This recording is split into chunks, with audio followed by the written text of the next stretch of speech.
Hola, soy Teresa Clotilde Ojeda Sánchez, integrante de los programas Bebetecas y de Abuelas y Abuelos Cuentacuentos, ambos de la Casa de la Literatura Peruana, miembro de la Tribu de Narradores, Asociación Cultural y del colectivo Lectores en el Desierto de México.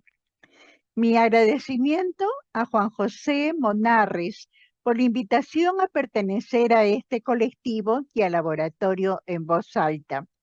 Y desde Lima, Perú, les comparto la lectura del primer tomo, capítulo 13, denominado Trata Periquillo de quitarse el luto y se discute de los abusos en los funerales, pésames, entierros, etc. De la novela El Periquillo Sarmiento, del escritor mexicano José Joaquín Fernández de Elizardi. Entramos a la época más desarreglada de mi vida. Todos mis extravíos referidos hasta aquí son frutos y pan pintado respecto a los delitos que se siguen. Ciertamente me horrorizo yo mismo, y la pluma se me cae de la mano al escribir mis escandalosos procederes. Y al acordarme de los riesgos y lances terribles que a cada momento amenazaban mi honra, mi vida y mi alma, porque es evidente que el hombre, mientras es más vicioso, está más expuesto a mayores peligros. Ya se sabe que nuestra vida es un tejido continuo de sustos, miserias, riesgos y zozobras que por todas partes nos amagan. Pero el hombre de bien, con su conducta arreglada, se libra de muchos de ellos y se hace feliz en cuanto cabe en esta vida miserable. Cuando, por el contrario, el hombre vicioso y abandonado no solo no se libra de los males que naturalmente nos acometen, sino que con su misma relajación se mete en nuevos empeños y llama sobre sí una espantosa multitud de peligros y lacerías que ni remotamente los experimentara si viviera como debía ser. Y de este fácil principio se comprende por qué los más viciosos son los más llenos de aventuras, y acaso los que pasan peor aún en esta vida. Yo fui uno de ellos. 6 meses estuve en mi casa haciendo una vida bien hipócrita, porque rezaba el rosario todas las noches, según la costumbre de mi difunto padre. Salía muy poco a la calle, no asistía a ninguna diversión, hablaba de la virtud y de cosas de Dios con frecuencia. Y en una palabra, hice tan bien el papel de hombre de bien que la pobre de mi madre lo creyó. Y estaba conmigo loca de contenta. ¡Qué mucho! Y si la tragó Januario, siendo tan veterano en picardías, y tanto lo creyó que un día me dijo: Periquillo, me has admirado. Ciertamente que tú naciste para fraile, pues cuando yo esperaba que salieras a coger las primicias de tu libertad absoluta y que nos daríamos los dos nuestros verdes muy razonables, te veo encerrado y hecho un anacorete en tu casa. Pobre de Januario, pobre de mi madre, y pobres de cuantos se persuadieron a que era virtud lo que solo era en mí una malicia muy refinada. Tampoco yo de conceptuarme bien con mi madre para que confiando en mí totalmente no me escaseara los mediecillos que mi padre le hubiera dejado, lo que no fue difícil conseguir con mis estratagemas maliciosos. De facto, mi madre me descubrió y aún me hizo administrador de los bienecillos que había quedado, y consistían en 1.600 pesos en reales, como 500 en deudas cobrables y cerca otros 1.000 en alhajitas y muebles de casa. Cortos saberes para un rico, más un principalito muy razonable para sostenerse cualquier pobre trabajador y hombre de bien. Pero solo era lo que me faltaba. Y así di al traste con todo dentro de poco tiempo, como lo veréis. Cualquier capitalito razonable florece en las manos de un hombre de conducta y aplicado al trabajo, pero ninguno es suficiente para medrar en las de un joven como yo, que no solo era disipado, sino disipador. El dinero en poder de un mozo inmoral y relajado es una espada en las manos de un loco furioso. Como no se sabe hacer de él el uso debido, constantemente solo le sirve de perjudicarse a sí mismo y perjudicar a otros, abriendo sin reserva la puerta a todas las pasiones, facilitando la ejecución de todos los vicios y acarrándose con consecuencia necesaria un sinnúmero de enfermedades, miserias, peligros y desgracias.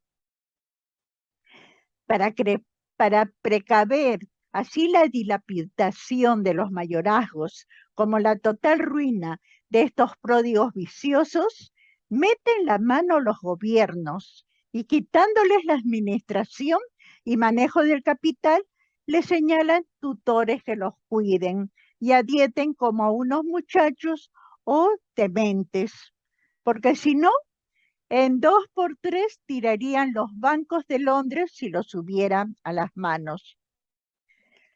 Es una vergüenza que a unos hombres regularmente bien nacidos y sin la desgracia de la demencia sea menester que las leyes los sujeten a la tutela y los reduzcan al estado de pupilos, como si fueran locos o muchachos. Pero así sucede. Y yo he conocido a algunos de estos mayorazgos sin cabeza. Si yo hubiera sido mayorazgo, no me hubiera quedado por corto para tirar todo el caudal en 2 semanas, pues era flojo, vicioso y desperdiciado. 3 requisitos, que con solo ellos sobra para no quedar caudal a vida por opulento y pingüe que sea. Atando el hilo de mi historia, digo que ya me cansaba yo de disimular la virtud que no tenía y deseando romper el nombre y quitarme la máscara de una vez. Le dije un día a mi madre: señora, ya no tarda nada el día de San Pedro. ¿Y qué me quieres decir con eso?, preguntó su merced. Lo que quiero decir, le respondí, es que ese día es de mi santo y muy propio para quitarnos el luto. ¡Ay, no lo permita Dios!, decía mi madre. ¿Yo quitarme el luto tan breve? Ni por un pienso. Amé mucho a tu padre y agravaría su memoria si me quitara el luto tan presto. ¿Cómo tan presto, señora?, decía yo. Pues no, ya no han pasado 6 meses. ¿Y qué?, decía ella, toda escandalizada. 6 meses de luto parecen mucho para sentir a un padre y a un esposo. No, hijo, un año se debe guardar de luto riguroso por semejantes personas. Ya ustedes verán que mi madre era de aquellas señoras antiguas que se persuaden a que el luto prueba el sentimiento por el difunto y gradúan este por la duración de aquel. Pero esta es una de las innumerables vulgaridades que mamamos con la primera leche de nuestras madres. Es cierto que se debe sentir a los difuntos que amamos y cuanto más estrechas sean las relaciones de amistad o parentesco que nos unían con ellos. Este sentimiento es natural y tan antiguo que sabemos que las repúblicas más civilizadas que ha habido en el mundo, Grecia y Roma, no solo usaban luto, sino que hacían aún demostraciones más tiernas que nosotros por sus muertos. Tal vez no os disgustarás saberlas. En Grecia, a la hora de expirar un enfermo, sus deudos y amigos que asistían se cubrían la cabeza en señal de su dolor para no verlo. Le cortaban la extremidad de los cabellos y le daban la mano en señal de la pena que les causaba su separación. Después de muerto, cercaban el cadáver con velas, lo ponían en la puerta de la calle y cerca de él ponían un vaso con agua lustral, con la que rociaban a los que asistían a los funerales, los que concurrían al entierro y los deudos llevaban luto. Los funerales duraban 9 días. 7 se conservaba el cadáver en la casa, el 8º se quemaba y el 9º se enterraban sus cenizas. Con poca diferencia hacían lo mismo los romanos. Luego que expiraba el enfermo, daban 3 o 4 alaridos para manifestar su sentimiento. Ponían el cadáver en el suelo, lo lavaban con agua caliente y lo ungían con aceite. Después lo vestían y le ponían las insignias del mayor empleo que había tenido. Como aquellos gentiles creían que todas las almas debían pasar un río del infierno que llamaban Aqueronte para llegar a los Elíseos, y en este río había solo una barca, cuyo amo era un tal Carón, barquero interesable, que a nadie pasaba si no le pagaban el flete. Le ponían los romanos a sus muertos una moneda en la boca para el efecto. A seguida de esto, exponían el cadáver al público entre hachas y velas encendidas, sobre una cama en la puerta de la casa. Cuando se hacía de hacer el entierro, se llevaba el cadáver al sepulcro o en hombros de gente o en literas, como nosotros antes de hoy los llevábamos en coche. Acompañaba al cadáver la música lúgubre. Las mujeres lloronas alquiladas, que llamaban por esta razón prefichae, y en castellano se llamaban plañideras, que con sus llantos forzosos reglaban el tono de la música y el punto que había de seguir, en el suyo el acompañamiento. Los esclavos a quienes el difunto había dado libertad en su testamento iban con sombreros puestos y hachas encendidas. Los hijos y parientes con los rostros cubiertos y tendido el cabello. Las hijas con las cabezas descubiertas y todos los demás amigos con el pelo suelto y vestidos de luto.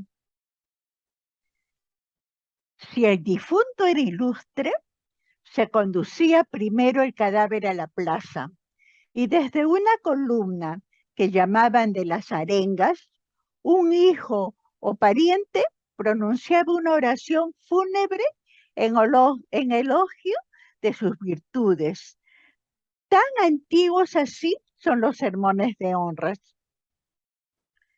Después de esto, se conducía el cadáver al sepulcro, sobre cuyo lugar hubo variación. Algún tiempo se conservaban los cadáveres en las casas de los hijos. Después, viendo lo perjudicial de este uso, se estableció por buen gobierno que se sepultasen en un despoblado. Y ya desde entonces procuraba cada uno labrar sepulcros de piedra para sí y su familia. Lo mismo observaron los griegos, con excepción de los lacedemonios.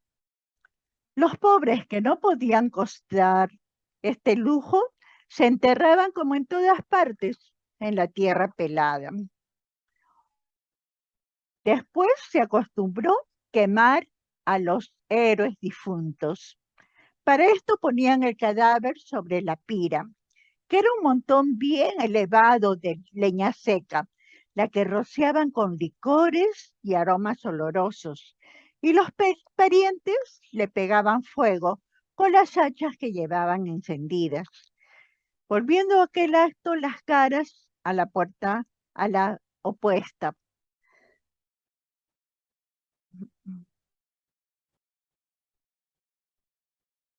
Mientras ardía el cadáver, los parientes echaban al fuego los adornos y armas del difunto, y algunos de sus cabellos en prueba de su dolor.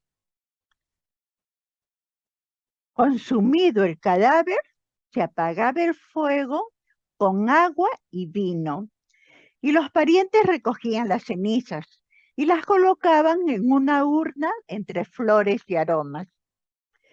Después el sacerdote rociaba a todos con agua para purificarlos, y al retirarse decían todos en voz alta: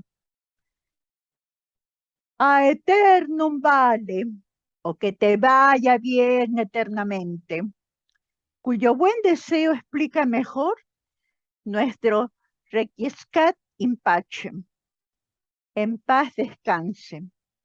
Hecho esto, se colocaba la urna en el sepulcro y grababan en él el epitafio y estas 4 letras, S-T-T-L, que querían decir sit tibi terra levis, séate la tierra leve, para que los pasajeros deseasen su descanso. Entre nosotros se ve una cruz en un camino o un retablito de algún matado en una calle, a fin de que se haga algún sufragio por su alma. Concluida la función, se cerraba la casa del difunto y no se abría en 9 días, al fin de los cuales se hacía una conmemoración. Los griegos, cerca de la hoguera o pira, ponían flores, miel, pan, armas y viandas. ¡Ay! Ofrendas, ofrendas de los indios. ¡Qué antiguo y supersticioso es vuestro origen! Toda la función se concluía con una comida que se daba en casa de algún pariente. Hasta esto imitamos, acordándonos que los duelos con pan son menos. ¿Y acaso solo los griegos y romanos hacían estos extremos de sentimientos en la muerte de sus deudos y amigos? No, hijos míos, todas las naciones y en todos tiempos han expresado su dolor por esta causa. Los hebreos, los sirios, los caldeos y los hombres más remotos de la antigüedad manifestaban su sensibilidad con sus finados, ya de uno, ya de otro modo. Las naciones bárbaras sienten y expresan sus sentimientos como las civilizadas. Justo es sentir a los difuntos, y en los libros sagrados leemos estas palabras: llora por el difunto, porque ha faltado su luz o su vida. Supra mortum plora, deficit enim lux eius. Eclesiastes capítulo 22, versículo 10. Jesucristo lloró la muerte de su querido Lázaro, y así sería un absurdo horroroso el llevar a mal unos sentimientos que inspira la misma naturaleza y blasfemar contra las demostraciones exteriores que los expresan. Así es que yo estoy muy lejos de criticar ni el sentimiento ni sus señales, pero en la misma distancia me hallo para calificar por justos los abusos que notamos en estas. Y creo que todo hombre sensato pensará de la misma manera, porque ¿quién?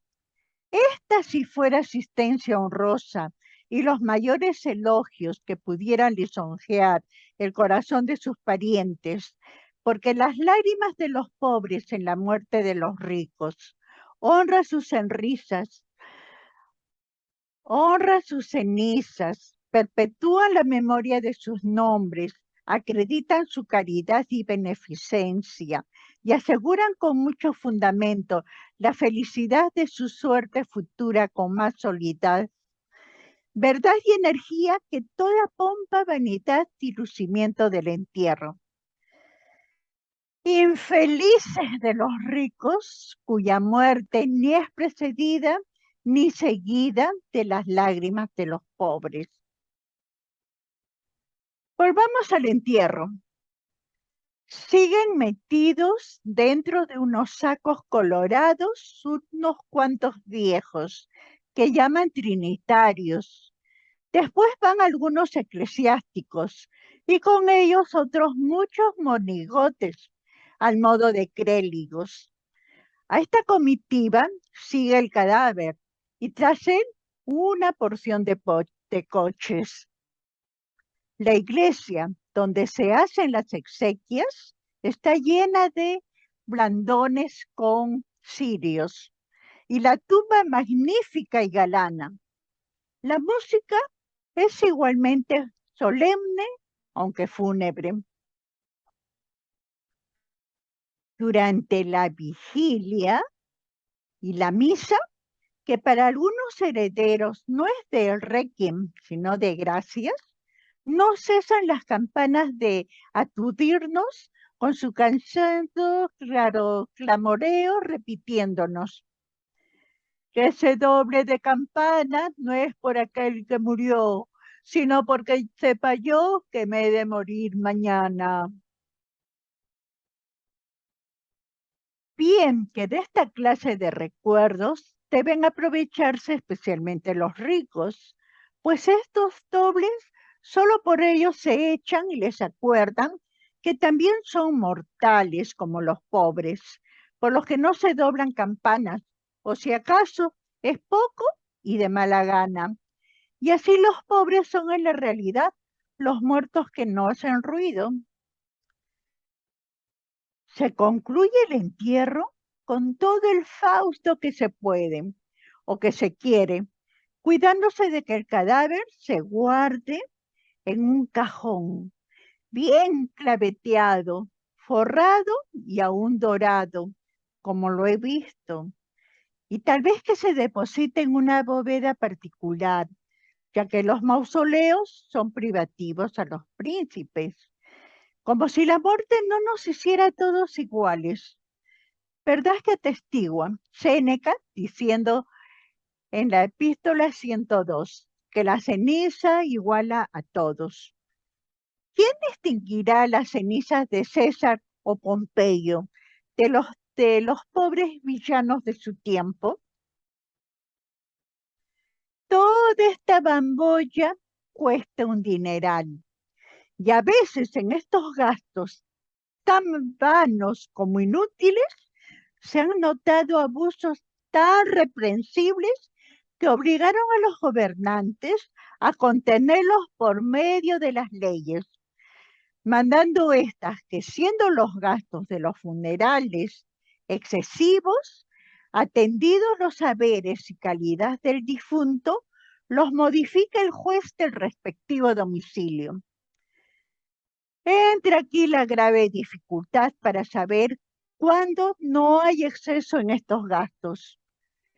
Confieso que será muy rara la vez que el juez pueda decidir en este caso, porque casi siempre le faltarán los conocimientos interiores del estado de las cosas del finado. Y así solo podrá determinar el exceso con atención a su calidad.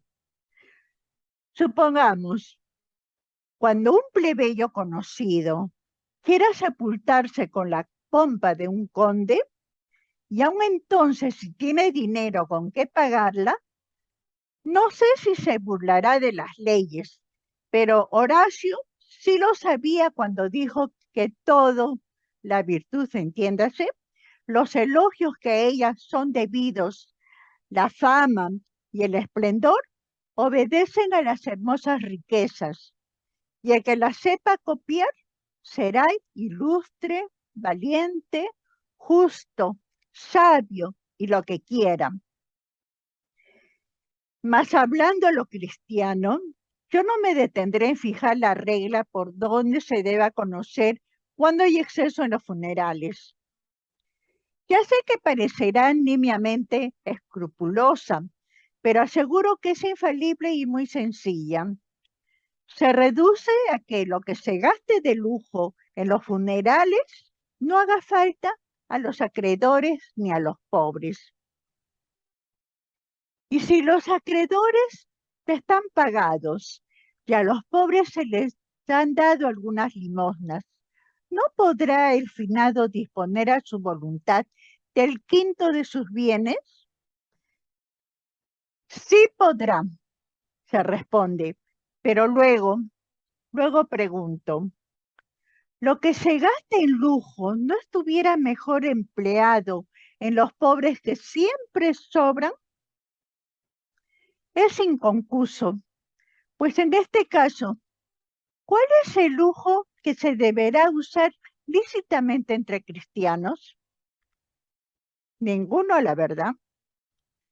Digo esto, si hablo con cristianos, que si hablara con paganos que afectaran profesar el cristianismo, sería menos escrupuloso en mis opiniones. Vamos a otra cosa. A proporción de los abusos que se notan en los entierros de los ricos, se advierten casi los mismos en los de los pobres, porque como estos tienen vanidad, quieren remedar en cuanto pueden a los ricos. No convidan a los del hospicio, ni a los trinitarios, ni a muchos monigotes, ni se entierran en conventos, ni en cajón compuesto, ni hacen todo lo que aquellos, no porque les faltan las ganas, sino reales. Sin embargo, hacen de su parte lo que pueden. Se llama a otros viejos contrahechos y despilfarrados que se dicen hermanos del Santísimo. Pagan sus 7 acompañados, la cruz alta, su cajoncito ordinario, etc. Y esto a costa del dinero que antes de los 9 días del funeral suele hacer falta para pan a los dolientes. Es costumbre amortajar a los difuntos con el humilde sayal de San Francisco, pero si en su origen fue piadosa, en el día ha venido a degenerar en corruptela. Estoy muy lejos de murmurar la verdadera piedad y devoción, y el objeto de mi presente crítica recae únicamente sobre el simoníaco comercio que se hace con las mortajas y los perjuicios que resienten las gentes vulgares por vestir a sus muertos de azul y a tanta costa. Las mortajas se venden a un precio excesivamente caro. ¿Cuál es el de 12 pesos y medio? Si para hombre, y 6 pesos, 2 reales para mujer. Los pobres, apenas muere el enfermo, tratan de solicitarle la mortaja. Y si no tienen dinero, se empeñan, se endrogan y aún piden limosna para ello. haciendo falta pan a las criaturas lo que gastan en un trapo inútil y asqueroso, pues no pasa de ahí la mejor mortaja cuando se pone a un muerto. Pues no, pues quien está en el caso de no poder ganar ninguna indulgencia y como para gozar estas gracias espirituales se necesita estar en el estado de merecer.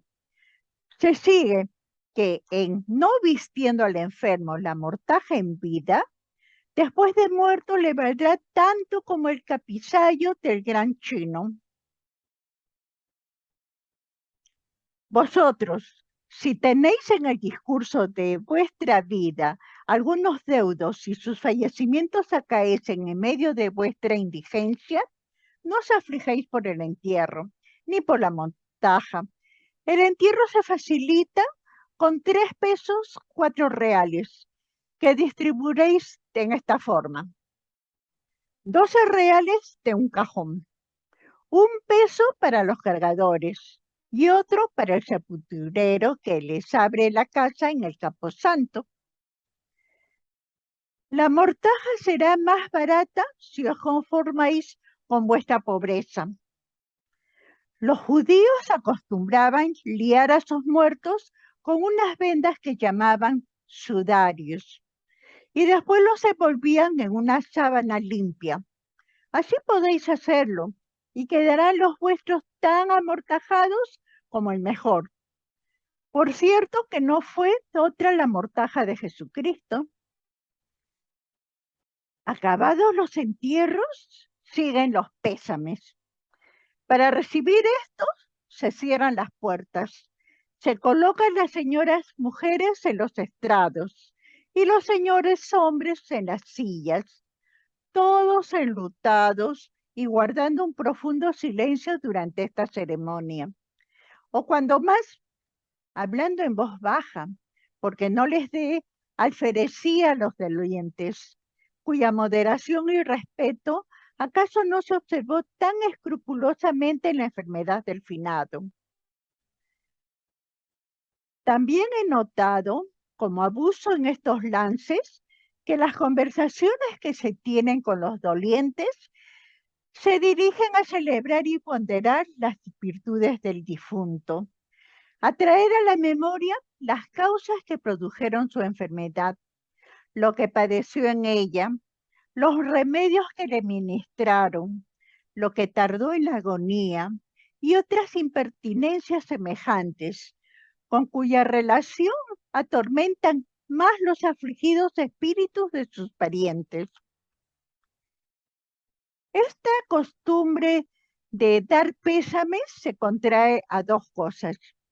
La primera, a manifestar que tomamos parte en el sentimiento de aquellas personas a quienes los damos, ya por razón de parentesco o ya por la amistad que teníamos con el difunto. La segunda, para consolar en lo posible a los dolientes, ofreciéndoles nuestros arbitrios temporales y asegurándoles que con los suyos uniremos nuestros votos para que se aumenten los sufragios de que consideramos a su alma necesitada.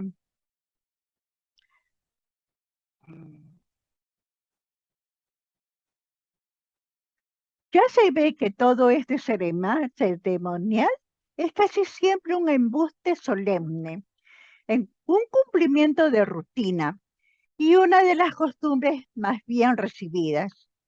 No parecerá muy avanzada esta proposición a quien advierta que, no digo los parientes remotos y los amigos, pero los más inmediatos y aún los más favorecidos del difunto, pasado poco tiempo, no se vuelven a acordar de él, porque con el discurso de los días el corazón se serena, las lágrimas se enjugan, la falta se suple, los beneficios se olvidan y todo se borra.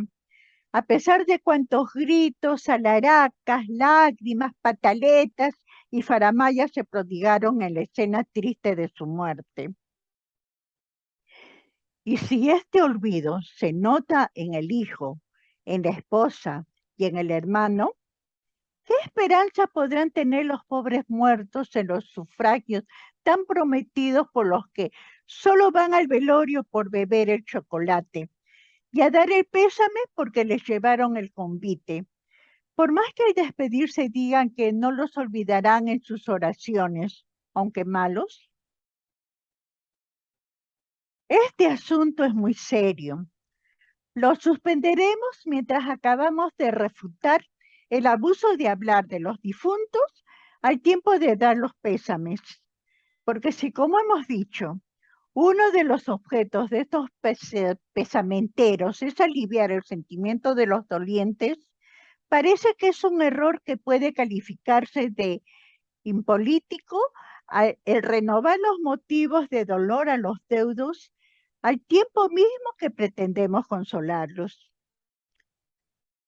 No puede menos que atormentarse el corazón de la mujer o hijo del difunto al oír decir: qué bueno era don fulano, qué atento, qué afable. Ay, mi alma. Dice otra: tiene usted mil razones de llorarlo. No no hallará otro marido como el que perdió. Y otras sandeces de estas, que son otros tantos tornillos con que están apretando el corazón que quieren consolar. De modo que estas políticas lisonjas son unos indiscretos torcedores de los espíritus afligidos.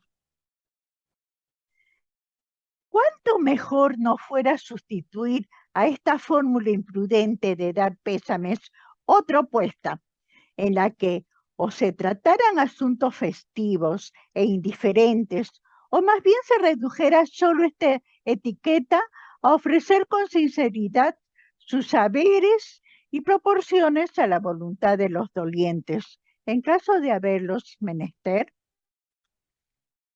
Pues, pero con verdad, no con faramaya. Y cuando los dichos dolientes estuvieran satisfechos de esta verdad, seguramente quedarían más bien consolados que con todos los panegíricos que hoy dedican los pesamenteros a sus muertos. Pero volviendo a estos, digo que pobre del que se muere si no ha procurado en vida facilitarse el camino de su salvación, ateniéndose a los hijos, a los amigos y salvaceas.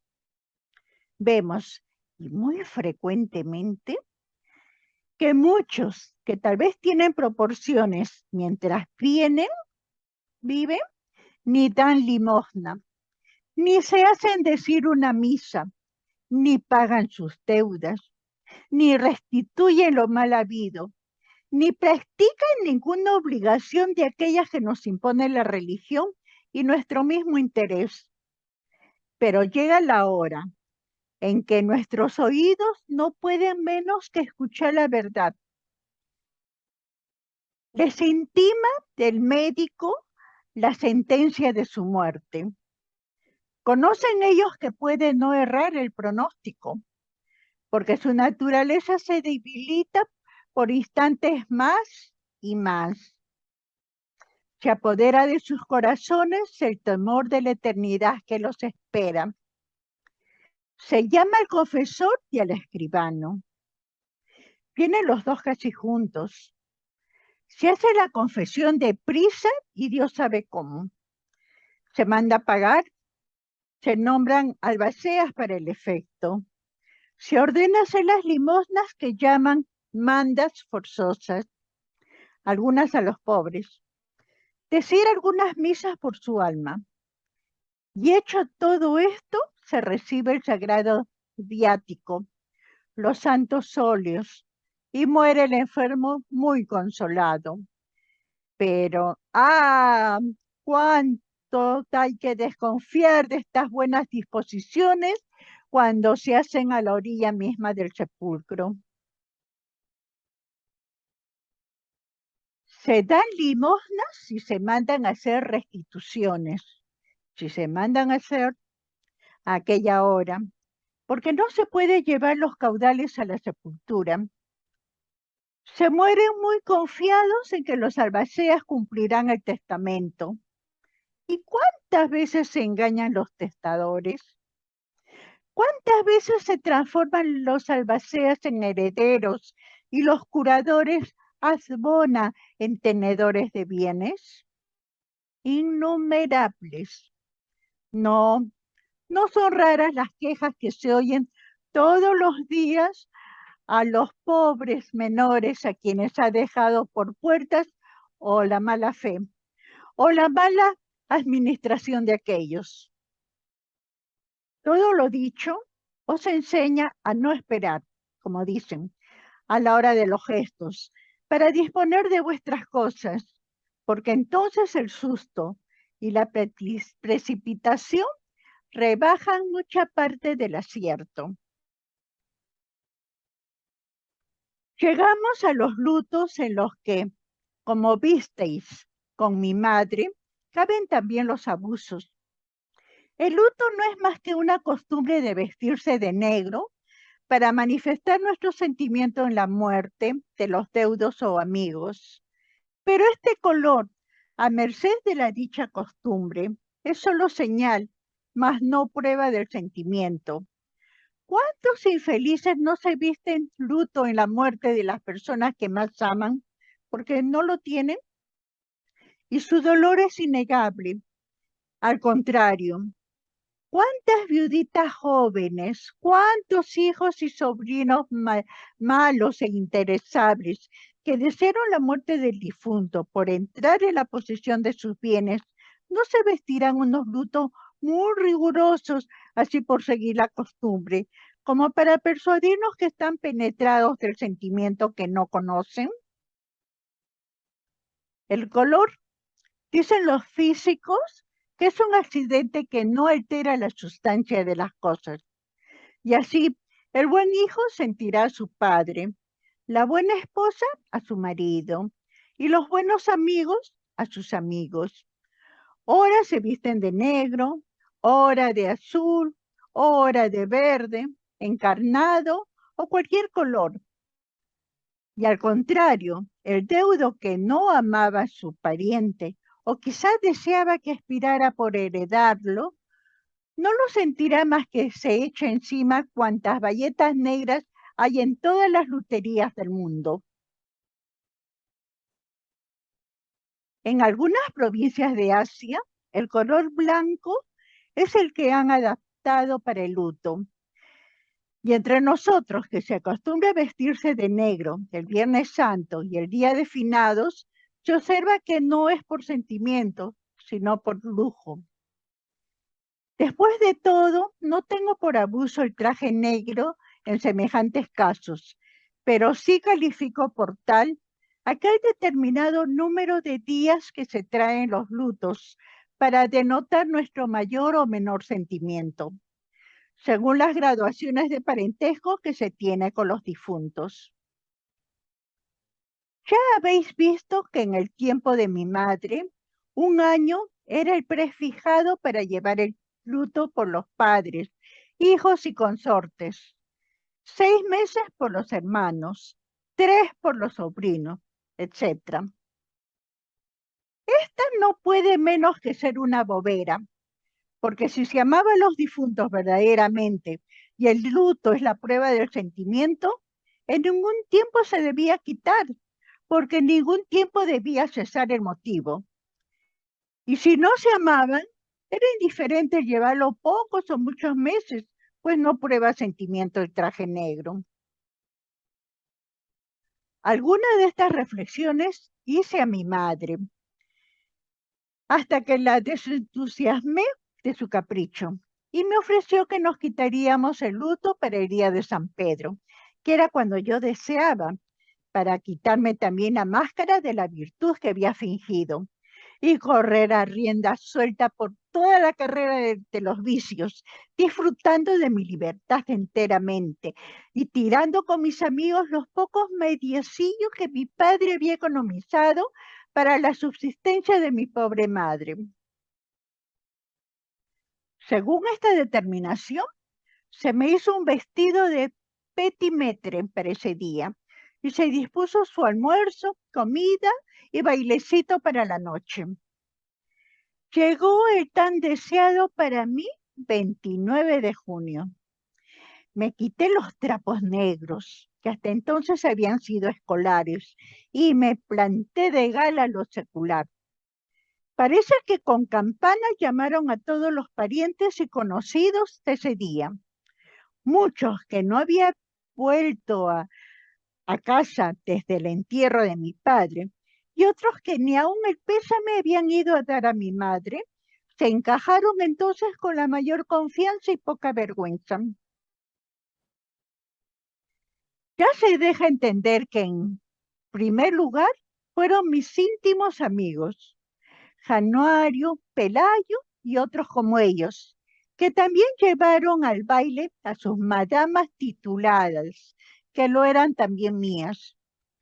En una palabra, el olor del guajolote y del pulque de piña acarreó ese día a mi casa una porción de amigos míos, parientes y conocidos de mi madre, que fueron a cumplimentarme. Dios se lo pague.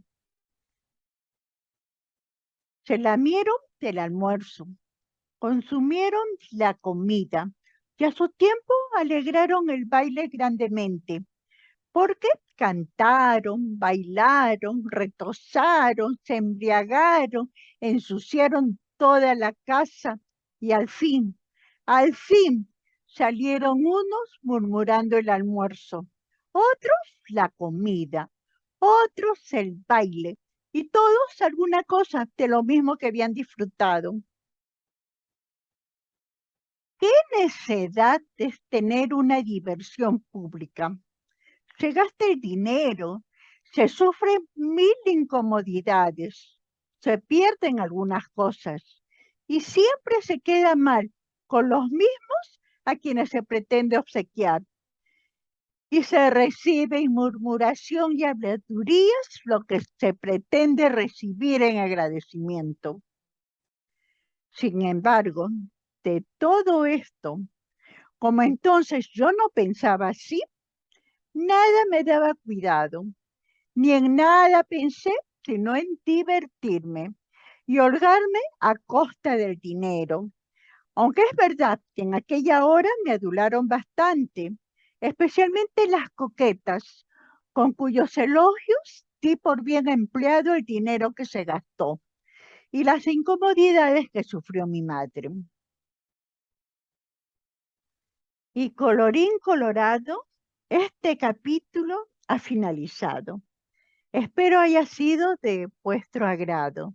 Vuestra amiga Teresa Clotilde Ojeda Sánchez se despide con un fuerte abrazo desde Lima, Perú.